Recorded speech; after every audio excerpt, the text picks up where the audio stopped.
स्वामी जी, अब जरा ये बताइए कि डायबिटीज और हाई बीपी अब ये बुजुर्गों वाली बात नहीं रह गई। अरे हाँ, अब ये कम उम्र में लोगों को परेशान कर रही है। तनाव, प्रोसेस्ड फूड और देर रात तक जागना, इनएक्टिविटी और बढ़ता हुआ वजन, ये सारी चीजें मिलकर के बीमारियों को बहुत जल्दी दावत दे रही है। मतलब बहुत कम उम्र में लोग बीमार पड़ने लग रहे हैं। इन तीन की तिकड़ी कहते तीन तिगाड़ा काम बिगाड़ा।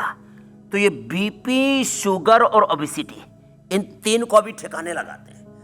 तो एक तो मंडूकासन, योगा मुद्रासन, अर्धमत्स्येंद्रासन, वक्रासन और फिर पवन मुक्तासन, उत्तान पादासन। ये बीपी के लिए, शुगर के लिए, बीपी, शुगर, स्ट्रेस के लिए बहुत जरूरी है। तो पहला एक चरण मधुमेह है और उच्च रक्तचाप के लिए खीरा, करेला, टमाटर का जूस, उसमें हो सके तो सदाबहार, चिरायता, कुटकी, गुड़मार, विजय सार, मेथी का पानी और अंकुरित मेथी, ये ले ली। खीरा, करेला, टमाटर का जूस सुबह सुबह नाश्ता करना ही नहीं, यही लेना। और मैंने एक नीम करेला थेरेपी बताई। नीम और करेले का पेस्ट बना करके उसके ऊपर थोड़ी देर चला देते, सीधी 400-500 से शुगर ड्रॉप होकर के 100 तक पहुंच जाती है। हुसैन भाई, इतना जबरदस्त है वो। लेकिन ये कैसे काम करता है? ये पैरों में, हाथों में प्रकृति परमेश्वर ने सारी ऊर्जा के केंद्र बनाए। अयम में हस्तो भगवान, अयम में भगवत्तरः, ये जो सिद्धांत है ना आयुर्वेद का जी, तो उसके ऊपर ये काम करता है। तो हमारे हाथों पैरों में एक्यूप्रेशर के, मर्म चिकित्सा के तो सारे बिंदु है ही। उसके साथ साथ जो है हाथों पैरों से हमारी जो जीवनीय ऊर्जा है वो पूरी संचालित होती है।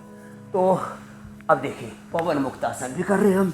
पवन मुक्तासन, उत्तान पादासन। तो हमने कितने टाइप 1, टाइप 2, टाइप 3 डायबिटीज के कॉम्प्लिकेशंस इसको ठीक किया है। खीरा, करेला, टमाटर का जूस, मधुनाशिनी, मधुगुट का प्रयोग और फिर ये पवन मुक्तासन, उत्तान पादासन। थोड़ा सा लंबा करना पड़ता है, देखो ऐसे, ये ऐसे। और बीपी है तो लौकी का जूस और मुक्तावटी, ये तो बीपी को क्योर कर देता है। सुप्रीम कोर्ट की जज मिले, मैंने एक दिन बोला भी था शो में कि मेरे से बोले स्वामी जी मैं तो मुक्तावटी और लौकी का जूस इंडिया टीवी पर रोज देखता हूँ। देखो, सुप्रीम कोर्ट की जज हो, मैंने राष्ट्रपति भवन में देखा, मैंने पीएमओ से लेकर के हमारे गृह मंत्री, रक्षा मंत्री जी से लेकर के हमारे देश के राष्ट्रपति से लेकर के राज्यपालों, मुख्यमंत्रियों से लेकर के ज़्यादातर हमारे पॉलिटिशियंस, देश के ब्यूरोक्रेट्स, देश के नीति निर्धारक, इन्फ्लुएंशियल लोग, वो सब माने जो देश को दिशा देने वाले लोग हैं, वो सुबह सुबह अपने जीवन की दिशा ठीक रहे वो योग जरूर कर रहे हैं।